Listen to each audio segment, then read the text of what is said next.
দুর্নীতির বিরুদ্ধে আল্লাহ বলেন আমি নিজেই কিয়ামতের দিন মামলা দায়ের করব। I will be against them in the day of judgment.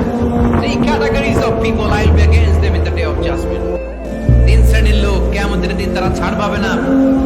আল্লাহ বলেন আমি নিজেই তাদের বিরুদ্ধে মামলা দায়ের করব। এর মধ্যে এক শ্রেণীর লোক হচ্ছে রাজুলুন ইস্তাআজারা আজিরান ফাস্তাওফা মিনহু ওয়া লাম ইউতি আজরা।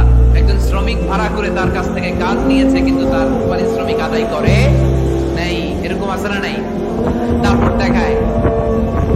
দেখায় ইউনিভার্সিটির ক্যান্টিন গুলোতে, ইউনিভার্সিটির ক্যান্টিনে যে খায় মাগের বিল দেয় না, এরকম টাকায় দাসরা নাই। চায়ের দোকানে চা খায় আগে পরে দিব বিল দেয় না, আসরা নাই।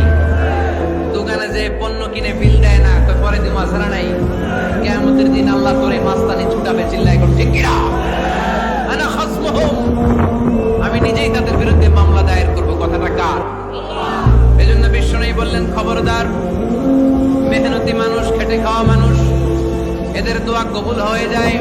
আতুল আজিরা আজরাহু ক্বাবলা আন ইয়াজিফা আরাকুহু। খবরদার, বিশ্বনবী বললেন শ্রমিকের ঘাম শুকিয়ে যাওয়ার আগে তাদের পারিশ্রমিক মিটিয়ে দাও। বিশ্বনবীর বিখ্যাত হাদিস, আতুল আজিরা আজরাহু ক্বাবলা আন ইয়াজিফা আরাকুহু। শ্রমিকের ঘাম মাটিতে লাগার আগে, শুকিয়ে যাওয়ার আগে তাদের পারিশ্রমিক মিটিয়ে দাও। কেননা তারা যদি বদদোয়া করে তোমার জীবনকে জাহান্নাম বানিয়ে দিবে কে?